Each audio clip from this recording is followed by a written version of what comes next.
বড় ইনসাফ। যেই দালান থেকে বাংলাদেশে ফেসিবাদ জন্ম নেয় সেই দালানকে গুড়িয়ে দেয় হচ্ছে সব থেকে বড় ইনসাফ। যেইখান থেকে হাদি ভাইকে হত্যার পরিকল্পনা হয় সেটাকে গুড়িয়ে দেয় হচ্ছে সব থেকে বড় ইনসাফ। ইনসাফ মানে সুশীলতা না। অনেকে এটার ভুল ব্যাখ্যা করে যে হাদি ভাই শত্রুর সাথে ইনসাফ চেয়েছেন। শত্রুর সাথে ইনসাফ হচ্ছে ও যেইভাবে গুলি করছে ওর মাথা ওইভাবে গুলি করে উড়িয়ে দেওয়া।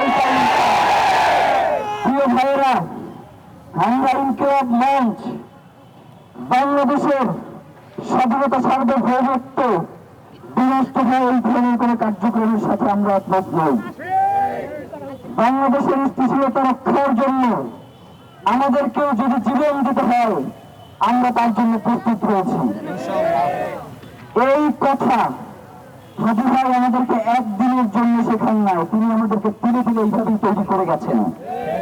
সুতরাং নির্বাচনকে নির্বাচনের সময়ই হইতে দিতে হবে।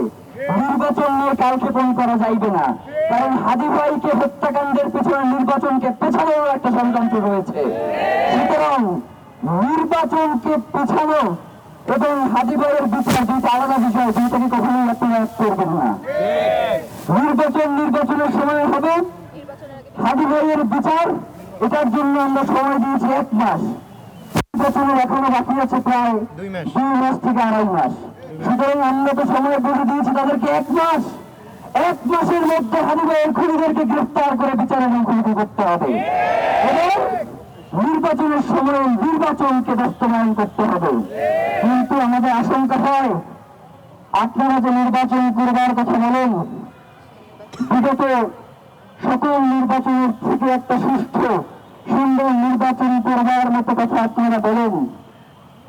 হাদি ভাইকে গুলি করা হয়েছে আজকে কতদিন? 11 দিন। এখন পর্যন্ত হাদি ভাইয়ের গুণের সাথে যারা বন্ধু তাদের একজনকে আপনারা গ্রেফতার করতে পারেন নাই।